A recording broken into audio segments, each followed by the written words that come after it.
مسلمین گروہ بندی کیوں ہے، گروہ میں سے الگ الگ ہیں؟ دیکھیں جی، بات یہی ہے کہ گروہ بندی فرقہ واریت لعنت ہے۔ مسلمین کسی ایک جماعت کا نام نہیں ہے، ہر صحیح عقیدہ جو رکھنے والا ہے وہ مسلم ہے، کوئی بھی ہے، کسی جگہ پہ بھی ہے، ٹھیک ہے۔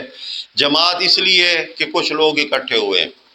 اب اللہ پاک کا یہ حکم ہے کہ فرقہ ختم کیجئے، اختلافات ختم کیجئے، اور کیا کیجئے؟ سورہ توبہ یا ایھا الذین آمنوا اتقوا اللہ وکونوا مع الصادقین،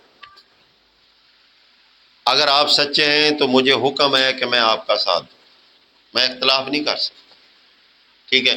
اگر میں سچا ہوں، آپ کو حکم ہے آپ میرا ساتھ دیں۔ تو اسلام تو فرقے ختم کرتا ہے۔ جب لا الہ الا اللہ آپ پڑھیں گے تو اس کا معنی یہی ہے کہ اب میرے اوپر جو حاکم ہے وہ صرف اللہ ہے، اس کے علاوہ کوئی اور حاکم نہیں ہے۔